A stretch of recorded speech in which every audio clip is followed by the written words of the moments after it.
Welcome to the first episode in a Legendarium series about medieval living. In this installment, A Baker's Shop, we will talk about the surprisingly exciting life of a medieval baker, one that offered many opportunities to make money by fair means or foul, yet was filled with all kinds of danger.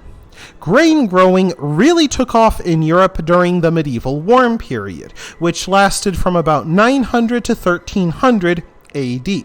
Poor peasants raised rye and barley, while wealthier peasants grew wheat. The reason being that rich peasants could afford manure, while poor peasants literally could not afford enough feces to make the wheat grow.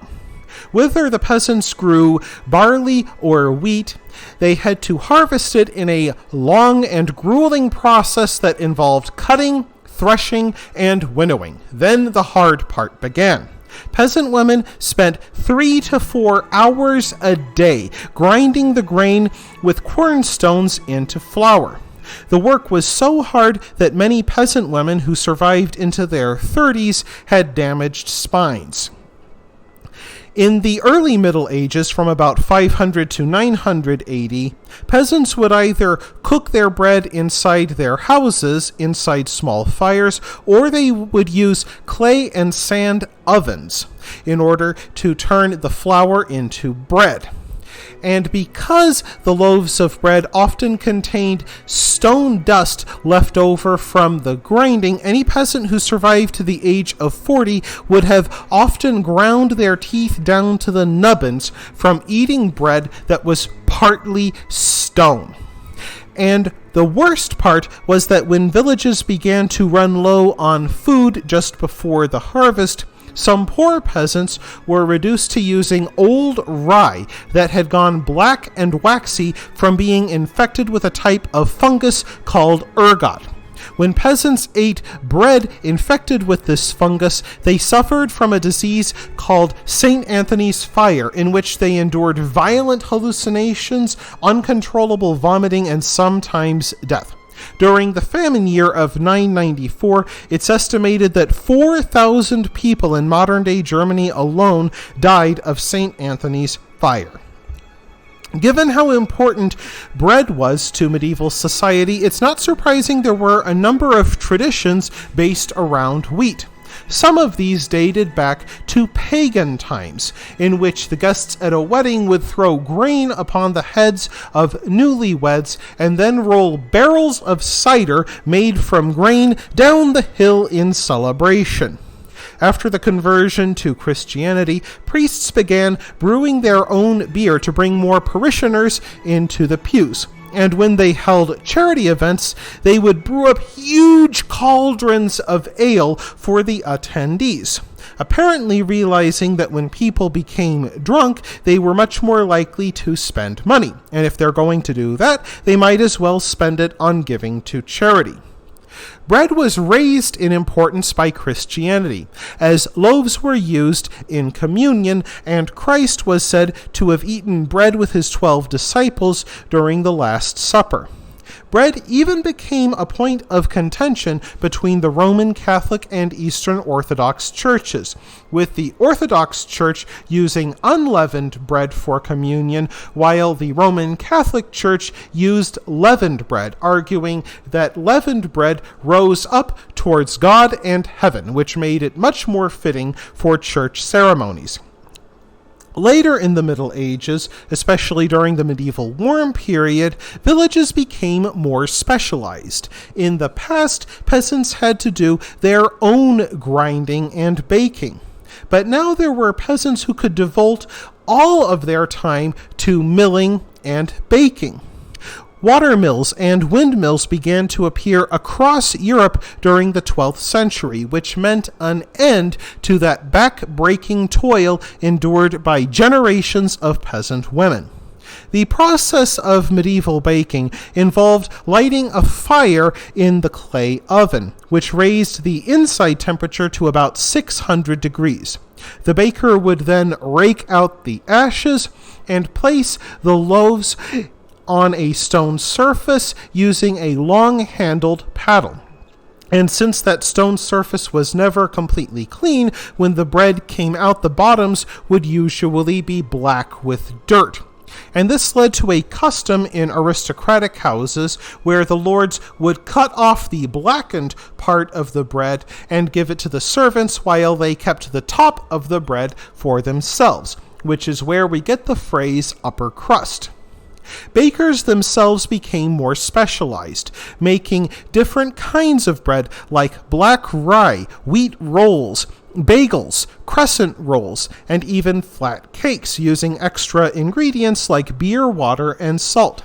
Some bakers even began to make luxury breads like biscuits and batter-fried herb fritters, leavened cakes flavored with cloves and mace, and even thin waffles served with cheese.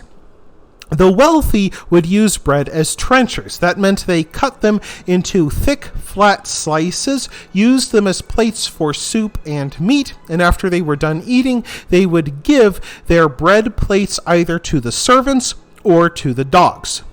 Now, these new millers and bakers were wonderful. They saved a lot of labor, and they made all kinds of delicious new bread. But there was another problem. You had to use their services. You see, the millers and the bakers had paid the lord of the manor for the privilege of plying their trade in this village or that, and so it became illegal for most other peasants to either grind their own grain or bake their own bread. This might not seem so terrible, except that quite a few millers and bakers began to take advantage of the situation. Millers became infamous for stealing a cup of grain here. Bakers became notorious for stealing a loaf of bread here. And soon they became deeply resented by the peasants who saw them becoming rich at their expense. Some peasants tried to revive the custom of grinding grain within their own homes using quernstones. However, if they were caught, the quernstones would be smashed and themselves forced to pay fines. Small wonder that Geoffrey Chaucer, in his Canterbury Tales, portrayed the miller as a grasping and thieving figure. And during the peasant revolts of the 14th century, it's small wonder that rebelling peasants also targeted the millers and bakers in particular. Some of the peasants even began to complain to kings, and the kings, much to the peasants' surprise, paid attention. After all, bread was quite literally the staff of life in a medieval kingdom, and if the king saw his bread supply going down, that meant his workforce would starve and his tax revenues would collapse. So across Europe, kings began to set price controls and price minimums to ensure that even the poorest would be able to afford a loaf of bread. But that didn't stop some bakers from still cheating their customers by mixing dirt and chalk into the flour, or even slipping an iron bar into a loaf of bread to add extra weight. One wonders what the peasant thought if he broke his teeth upon that iron bar. Eventually, bakers' guilds began to rein in the cheating by setting quality standards and imposing heavy fines upon bakers who refused to stop cheating their customers.